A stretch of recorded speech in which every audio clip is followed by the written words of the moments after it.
Saludos y bienvenidos a este especial sobre la primera vuelta electoral para elegir el nuevo presidente de la República. Estos son los temas que trataremos en nuestro informativo.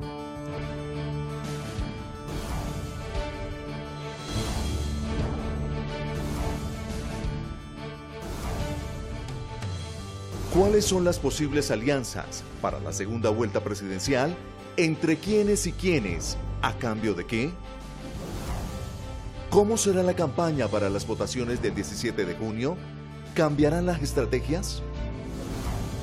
Por fin las empresas encuestadoras no resultaron perdedoras en las elecciones. ¿Qué se puede esperar de ellas para la segunda vuelta?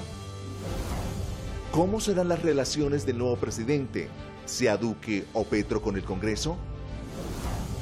El Estado permanece semiparalizado y una parte de la economía estancada a la espera de la elección presidencial. Les contamos por qué.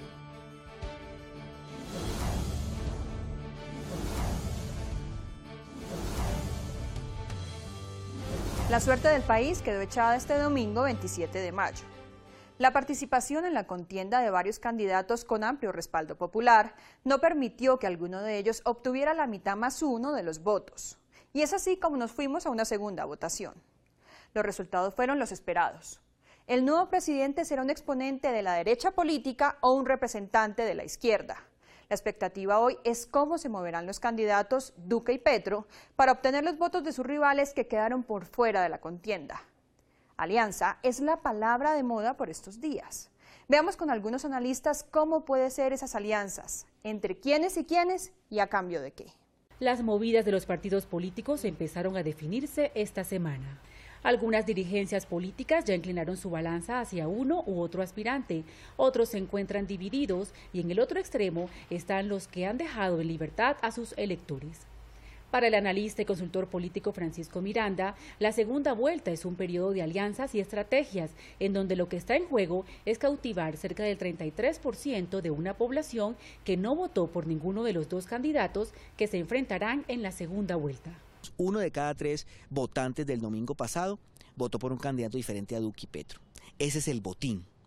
Eso es, las alianzas de ese nivel se hacen mediante mensajes. Los candidatos envían mensajes, se mueven hacia el centro, suavizan miedos, fortalecen otro tipo de propuestas o inclusive adoptan propuestas de sus contrarios, caso Sergio Fajardo y la educación, por ejemplo, para poder seducir y atraer a ese tercio de votantes que no votó por ninguno de los dos candidatos que compiten en la segunda vuelta.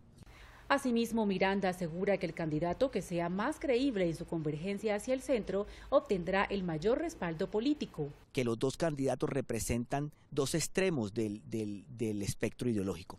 En un lado está el conservatismo uribista representado por el candidato Duque y en el otro está la izquierda y las fuerzas, digamos, cercanas pues a la centroizquierda representadas por el candidato Petro. Al tener esa diferenciación tan grande entre uno y otro, al tener tan clara las diferencias que hay entre uno u otro candidato, lo más seguro es que estos candidatos tengan aseguradas sus bases y sus seguidores. Es muy factible que la persona que votó por el candidato Petro en primera vuelta vote en segunda vuelta por el mismo candidato Petro. Que la persona que votó por el candidato Duque no se va a cambiar, va a votar por el candidato Duque. El candidato de la segunda vuelta, que sea más capaz, que sea más creíble en su convergencia hacia el centro, mediante las diferentes avenidas que hemos discutido, alianzas con dirigencias políticas y con partidos políticos de centro, morigeración de su mensaje, atracción de propuestas de los otros candidatos. El que sea más creíble en esos 3 ejercicios capturará muchos más votos de centro. Bajo este panorama, las campañas de los contendores a segunda vuelta iniciaron una carrera contrarreloj para lograr las alianzas y estrategias necesarias. Para algunos representantes viene un periodo intenso para buscar respaldos que les permitan ganar la presidencia del país. Están en disputa pues los votos de Sergio Fajardo, que esperamos que avancen a buena parte de ellos hacia las toldas del petrismo. Hay votos liberales que quedaron por ahí regados también, están los votos de Vargas Lleras. Bueno, ya teniendo solo 2 candidatos y no 5, las cosas van a variar. La campaña está dirigida más hacia la ciudadanía que hacia los partidos tradicionales. Entonces, pues van a haber mucho más acciones de calle, movilización y sobre todo llamando a los abstencionistas que nunca han votado a que se sumen a las elecciones. La única alianza que a nosotros nos interesa es la alianza con los ciudadanos. Los candidatos de maquinaria fueron derrotados, las maquinarias han quedado derrotadas en estas elecciones, tanto en las parlamentarias como en la primera vuelta presidencial, y en lugar de sumar, restan. Así que el mensaje que como campaña de Iván Duque hemos dado es: nuestra alianza es con los colombianos. Los próximos días serán cruciales para que las colectividades políticas definan sus apoyos con miras a la contienda del próximo 17 de junio. Es así como durante las próximas semanas hasta el 17 de junio viviremos una actividad proselitista aún más intensa que la anterior. Veamos cuál puede ser el estilo de esta campaña definitiva ya entre solo 2 contendores.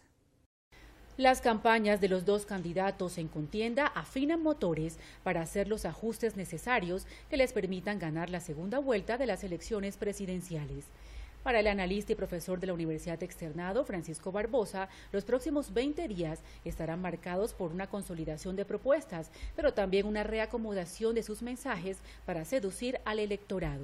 Bueno, yo creo que hay que evaluar que en la primera vuelta lo que ocurrió fue que el mandato ciudadano fue amplio para el candidato Iván Duque, con una diferencia de casi 2,5 millones de votos sobre Gustavo Petro. Y evidentemente eso le va a dar un tono a la campaña también desde el punto de vista de lo que va a ocurrir. Hay un centro que va a buscarse, hay una mayoría de votos importantes, de 4 millones de votos de Sergio Fajardo que están en este momento allí, votos que no son necesariamente de ese candidato, sino de una coalición en donde unos irán por la abstención, otros irán un voto en blanco, irá uno a Duque, a Iván Duque y otros a Gustavo Petro, y eso pues obviamente va a ser un poco el énfasis de la campaña. Asimismo se inclina porque será una campaña más en las ciudades y de menos plaza pública. Tratar de impactar más a la ciudadanía, yo creo que recorrer más las ciudades, eso tendrán que hacerlo más los candidatos, menos plazas públicas, más recorrido en las ciudades, creo que se va a hacer una cosa importante. Por su parte, el consultor político Francisco Miranda coincide en que lo más notorio es el cambio en los discursos de cada aspirante.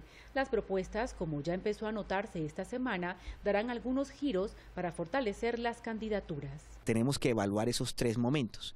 1, qué tanto se converge al centro mediante alianzas con los políticos de centro, que ya se están dando algunas esta semana.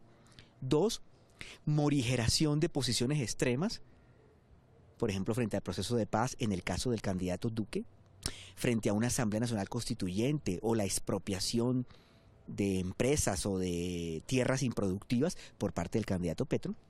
Y tercero, una seducción, un atractivo, la copia, la captura de banderas de los candidatos derrotados en primera vuelta, en especial las banderas del candidato Sergio Fajardo. Entonces, tanto Duque como Petro van a intentar ganar credenciales frente a la corrupción, la educación y otra serie de características que marcaron la campaña del candidato Fajardo. Según los analistas, para conseguir el mayor número de votos adicionales a los obtenidos el pasado domingo, ambos candidatos deberán concentrarse en la franja del centro y para ello han empezado a matizar sus posiciones. Y de hecho la campaña ya comenzó. Muchos congresistas han empleado sus redes sociales esta semana para promover al candidato de su simpatía. Veamos lo que han dicho en nuestra Zona Digital. Bienvenidos a Zona Digital. Los resultados fueron contundentes. Los candidatos finalistas pertenecen a extremos opuestos y el país continúa dividido. El panorama no es claro para ninguno. Entre tanto, los congresistas lanzan sus mensajes para convencer a los votantes de la bondad de su candidato. @David Barguil. Trabajar para construir un mejor país junto a Duque o mirar desde un palco la destrucción que traerá Petro. Esa es la disyuntiva que tenemos los millones de ciudadanos que perdimos el domingo. Sin vacilación ni condición, hoy me pongo al servicio del proyecto de Iván Duque. @Angélica Lozano C. No me tienen que convencer, votaré por Petro. Es a los ciudadanos que votaron por Fajardo cuya confianza deben ganar, y a las patadas, con insultos, los van a espantar. No necesito me digan ni mu, diríjanse directamente a la gente, sugiero sin esas técnicas de seducción. @Federico Hoyos. A los indecisos o inconformes con los candidatos para segunda vuelta, revisen la propuesta de Iván Duque para acabar la mermelada y el compromiso en despolitizar entidades del Estado. Encontremos lo que nos une. @Efraín Torres Mon. Proponemos un acuerdo programático para sumar esfuerzos y trabajar junto a Iván Duque en pro de la niñez. Nosotros hemos promovido desde hace 8 años la cadena perpetua e iniciativas que buscan la defensa integral de la niñez. Queremos que el próximo presidente lo lleve a cabo. En contraste a esto, algunos otros partidos y congresistas continúan sin definir su rumbo. @16 Oscar Sánchez. El Partido Liberal definirá mañana su camino a la presidencia. Respaldaré que esta decisión se encamine al respaldo total Iván Duque. @YadHosniJ. Nunca antes un candidato de la izquierda había llegado a la segunda vuelta en Colombia. @Rep Jorge Tamayo. El Partido Social de Unidad Nacional, partido de la U, expresa que los miembros de su bancada tendrán la libertad de escoger quién los representará en las elecciones y desea que la comunidad viva de un periodo electoral en paz. @Intiasprilla. La división hoy tiene punteando en segunda vuelta al heredero de Uribe. Solamente la unión construida a través del consenso y el altruismo cambiará el rumbo de Colombia. ¿Nos unimos o nos hundimos? Es todo por el momento. Entra a nuestra zona digital en @Cámara Colombia y visite nuestra página web www.cámara.gov.co y entérese de todas las noticias legislativas de la Cámara de Representantes. Hasta pronto. Sin duda, uno de los temas centrales en la nueva campaña será el tratamiento que se dará a los acuerdos de paz con las FARC. A continuación, las posiciones de los candidatos Petro y Duque. Mientras que cada uno de los candidatos a la presidencia tiene su punto de vista entre ser partidarios y otros detractores de los acuerdos de paz, lo importante es que estos acuerdos irán a ser el principal tema de mayor interés en el próximo gobierno. Para el representante Víctor Correa, se necesita que quien llegue a la presidencia observe con cuidado el rumbo de estos acuerdos. Por supuesto, quien llegue a la Casa de Nariño pues podrá definir el rumbo adecuado de esa construcción de la paz, o ser un obstáculo y buscar que esa paz no se implemente, o por el contrario facilitar que todo lo que está acordado sea cumplido y de esa forma materializar la paz en los distintos territorios. Y también estará allí la voluntad para continuar la negociación con el ELN o retrasarla o acabar la negociación con el ELN y de esa manera no alcanzar una paz completa y dejar la guerra ahí viva en medio de muchos territorios. Para la representante por el Centro Democrático, María Fernanda Cabal, estos acuerdos deben ser modificados. Nosotros entendemos que en este acuerdo de paz sí hay que tener flexibilidades, hay que tener consideraciones, hay que tragarse sapos, pero con límites. Y eso es lo que vamos a hacer ahora. Vamos a modificar lo que por su naturaleza tenga que ser modificado de acuerdo a la ley y a la norma. Este panorama deja claro que las intenciones y el futuro de la paz en Colombia se irá construyendo año tras año y se da la buena disposición de sus gobernantes y de cada uno de los colombianos, el verdadero aporte hacia la paz. Por primera vez en mucho tiempo, las empresas encuestadoras no han hecho parte de la polémica postelectoral. Prácticamente todas acertaron en los dos candidatos finalistas y en la cantidad aproximada de votos. Y aunque solo algunas dieron a Fajardo como tercero, todas ellas registraron su avance en los últimos días de campaña. Definitivamente, estas elecciones se movieron de acuerdo a las redes sociales y las encuestas, que marcaron la tendencia desde un principio y reflejaron el resultado final. Para las próximas elecciones, la precisión de las proyecciones será igual, según los expertos en el tema. Yo creo que las encuestas tienen uno de dos efectos. Uno, que leen la realidad e ilustran a la gente cómo va su candidato y cómo va la competencia, pero sin duda yo creo que cada día más las encuestas también determinan la opinión, no solamente la leen. Y evidentemente, pues al determinar la opinión, lo que generan es que aquellas personas a las que no les gusta perder o las que piensan que hay candidatos sobre los cuales nunca votarían, no podrían soportar, pues trasladen anticipadamente su voto sin esperar los resultados y terminen acompañando no el candidato de su cariño, sino el candidato de su conveniencia de manera anticipada, que es un poco lo que sucede siempre en segunda vuelta, donde no solamente los amores son los que se expresan en las urnas, sino también los desamores. La gente vota por el que quiere, pero también vota en contra del que menos le gusta. Y eso es lo que pasa en una segunda vuelta. Las encuestas creo que anticipan a la primera vuelta alguna parte de ese voto de conveniencia y por supuesto que determinan de alguna manera las elecciones presidenciales. La sorpresa negativa de las elecciones fueron las votaciones muy por debajo de lo esperado de los candidatos Germán Vargas Lleras de Cambio Radical y Humberto de la Calle del Partido Liberal. La pregunta que surge es, si estos partidos tuvieron una copiosa votación en las elecciones del Congreso hace 2 meses, ¿por qué disminuyó tanto a la hora de votar por presidente? Cambio Radical y el Partido Liberal, 2 partidos de tradición política en el país, se encuentran en el ojo del huracán de la ciudadanía, ya que se quedaron en crisis luego de las bajísimas votaciones obtenidas en la primera vuelta presidencial, al lograr, en el caso de Cambio Radical, solo 1.400.000 votos, mientras que el Partido Liberal no pasó de los 400.000 sufragios. Caso contrario, sucedió en las elecciones del pasado 11 de marzo, fecha en la cual el Partido Liberal obtuvo 2.471.400 votos, mientras que Cambio Radical consiguió 2.140.461 sufragios.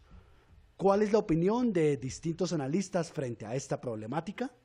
Hay que partir de una base, y es que la dinámica y el comportamiento electoral en una elección parlamentaria es muy distinta de la dinámica y el comportamiento electoral en una elección presidencial.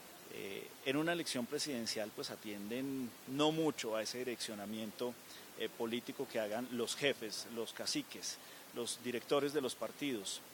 Si bien es cierto, también se debe tener en cuenta el contexto. ¿Y qué vimos el domingo? Un contexto diferente en donde irrumpe una fuerza ciudadana que, tocada por un mensaje, por un estilo de hacer campaña, pues despierta a un ciudadano silencioso que se expresó en ese voto de opinión el domingo. Sin duda ese es el dato más importante de la primera vuelta de la elección presidencial en Colombia, la no coincidencia, digamos, de los apoyos partidarios con los votos que recibieron los candidatos de esos partidos. Pues eso, a mi modo de ver, refleja varias cosas. Una primera es pues que en las elecciones presidenciales esa lealtad partidaria se expresa poco. En segundo lugar, pues me parece que hay sin duda también digamos como un realinderamiento de fuerzas políticas en Colombia, porque el Centro Democrático pues es un partido relativamente nuevo, pero además estaba la fuerza alternativa que representaba a Gustavo Petro y en tercer lugar Sergio Fajardo, que si bien era una coalición de partidos que incluía al Verde y al Polo, pues la verdad es que era más un movimiento ciudadano que otra cosa. Entonces ahí surge un desafío para los partidos de cómo van a ser capaces de mantener una cauda electoral importante cuando la política hoy se está alejando de los partidos. El apoyo del Congreso es fundamental para que el presidente pueda llevar a cabo muchas de sus iniciativas. Veamos cómo serían las relaciones con el legislativo, tanto de Iván Duque como las de Gustavo Petro. Uno de los mayores retos para un presidente es establecer buenas relaciones con el Congreso para garantizar su gobernabilidad. Para el cuatrienio 2018-2022, aunque la derecha es la mayor fuerza política en el Congreso, este está políticamente fragmentado.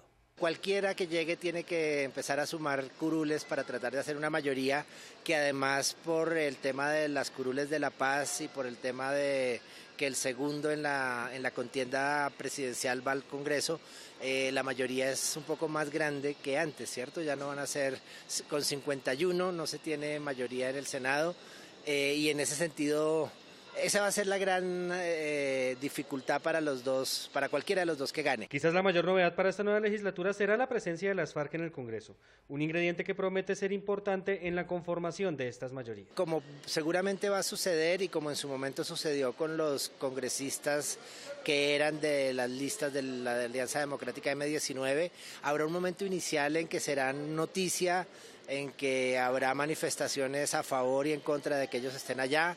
En el caso pues de los 5 de las FARC en Senado y 5 en Cámara estará el tema de que no han pasado por la JEP. Varias de las propuestas más polémicas de cada candidato tendrían duros debates en el Congreso, pero cualquiera que sea el presidente tendrá un obstáculo importante.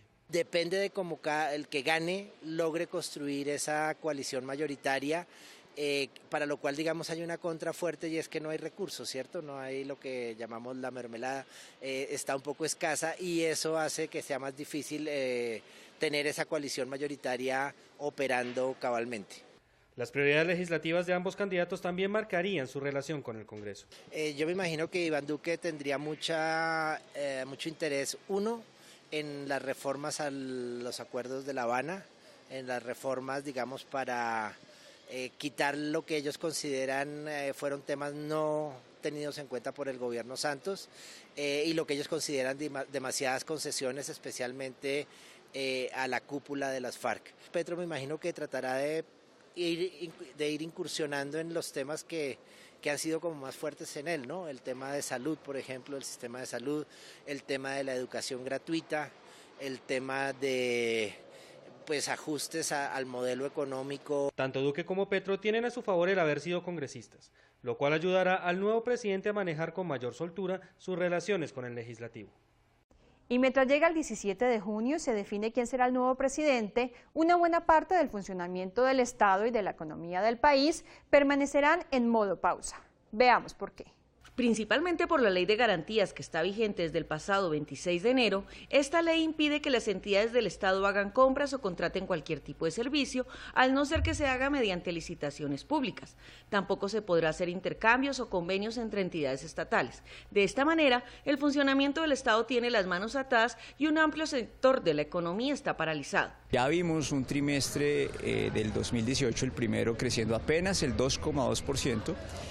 Y lo que resta del año se ve bastante difícil, además por la parálisis de este primer semestre, por el tema electoral, tanto de legislativas como presidenciales, que por ley de garantías frenó mucha inversión pública que se ha aprobado, es uno de los grandes generadores de empleo, de contratos, de ingresos, es una de las locomotoras que queda viva después del desinfle de lo minero y de lo petrolero, de tal suerte que este primer semestre va a quedar en deuda. El desempleo ha venido repuntando y eso definitivamente va a golpear el bienestar de los hogares de clase media y clase baja que solo viven de su sueldo. Una vez se proclame el nuevo presidente, la Ley de Garantías quedará automáticamente derogada. Y con esto finalizamos por hoy y gracias por su compañía. En una semana regresamos con las noticias del momento en la Cámara de Representantes. Hasta entonces.